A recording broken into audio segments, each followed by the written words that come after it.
Charlie, is crowdfunding messing up estate agency?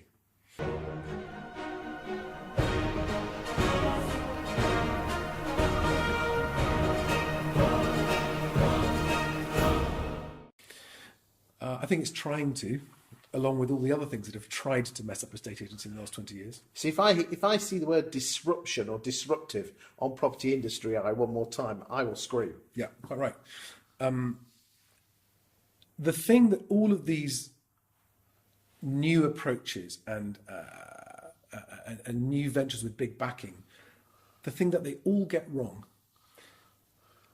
or the fact that they don't understand, is that you cannot commoditize personal service.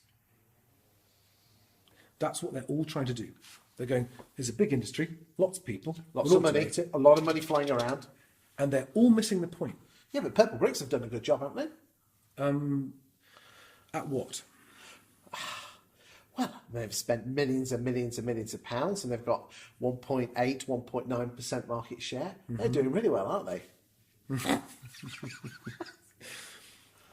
I think if you are a property developer, building and selling properties, Purplebricks is probably quite good. But then if you're happy to use a business like that, why would you pay them £1,000 when there are other ones like Purplebricks that do it for £100? Okay. You know? So if you're happy to use that style of agency, which is more of a listing agent, yeah, yes, there are for cheaper money. ones than Purplebricks. So my objection to Purplebricks specifically, not with onliners, but with Purplebricks, is that their misleading marketing has cheated good people out of money they couldn't afford to lose. And that's unforgivable. To me, that makes them worse than Wonga.com. And I was unsurprised to find out that they were in fact backed by the former head of Wonga.com. Okay. So I have nothing against online agency. I don't think it's right for most people. But I do passionately object to con men ripping off naive people. And, you know, if it was a good idea, the 90+% of vendors who currently choose a conventional agency would have they've all heard of it. Why aren't they using it? Because they understand that selling a house is not just listing it online and finding a buyer who comes along with a checkbook and buys it. So why are estate agents running around like headless chickens, setting up their own online agencies? I think it's misguided to do that. I think that what will happen slowly but surely is that conventional estate agents will finally come to accept that the consumer wants to deal with them, but would like the benefits of some of the technology that the onliners have. Back to the original question, has crowdfunding screwed estate agency? I mean, there's lots of people pouring in lots of money into these online firms. Always has. Hundreds and hundreds of millions, and it's not making a difference. And what they have done is they've undermined the perceived value of agents. They've helped nobody, including themselves. Recently in the summer, there was a huge prop tech. I didn't go. A huge prop tech exhibition, and I know a few people that went there, and there was a few hundred people there. And the one thing that they said was that there was a severe lack of estate agents. So there's a lot of money being poured into prop tech at the moment. Do you think that's the same reason? Do you think that's screwing up the industry, or just people wasting their money? I think it's both. Okay. I think people are wasting their money and screwing up the industry.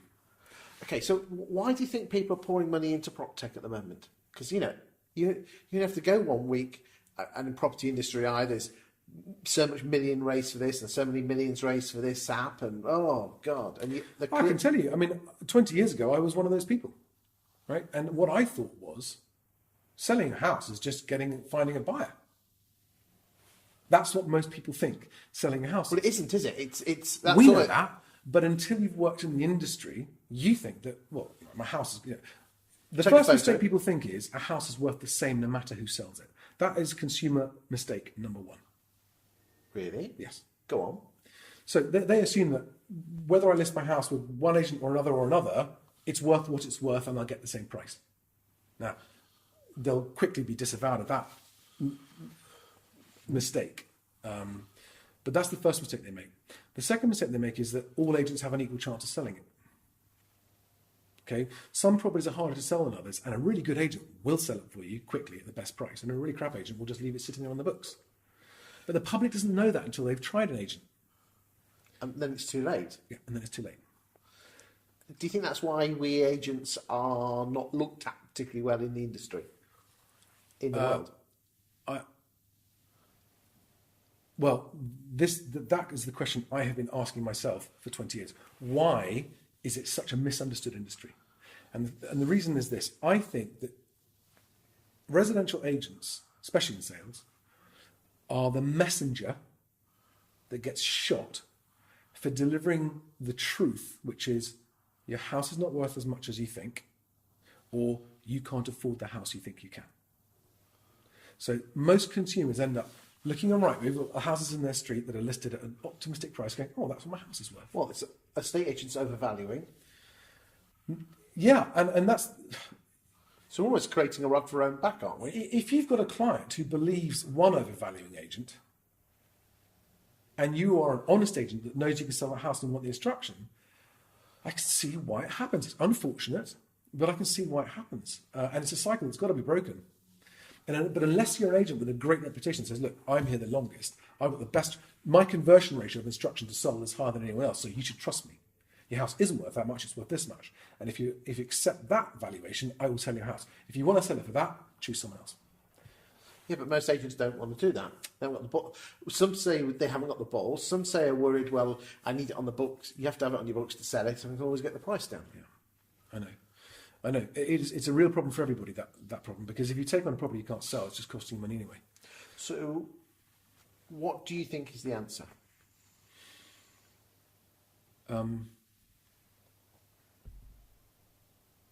People moving house are emotionally charged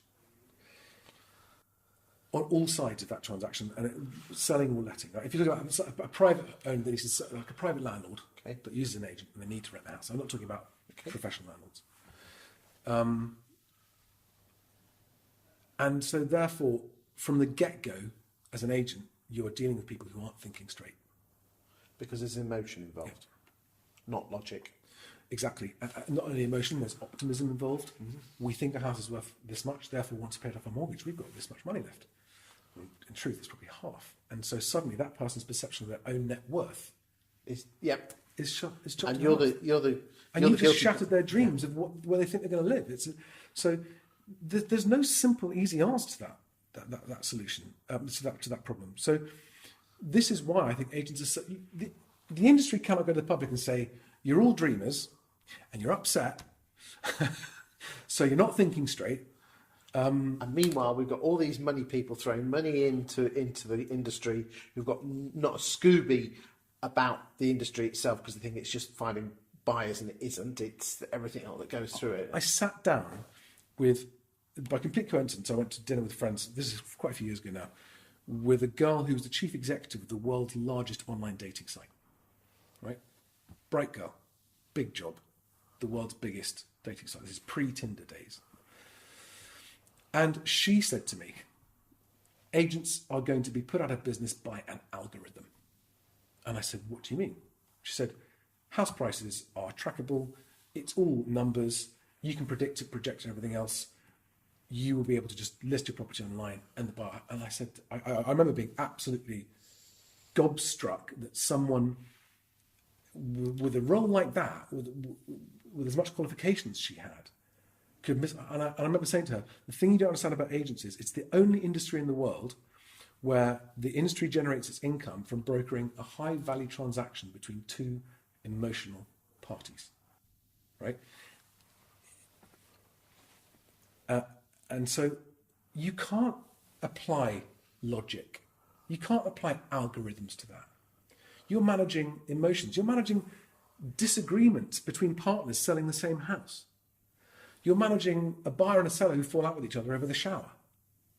You're managing people who are trying to tear that deal to pieces on a daily basis after you've agreed it. Solicitors, right? Surveyors. It is a thankless task that no one understands unless you've done it. And I only understand it because I've been working with agents for 20 years. I've never been an agent, but I have sat in their offices and got to know their businesses inside and out and heard all the stories. It is a thankless job. It is a thankless job where they more than earn their money. More than earn their money. And I have such huge respect for people. And do you think that will be the saviour of UK traditional estate agency? I don't think they have anything to worry about, and the numbers stack that up, right? Falling fees is frustrating, okay?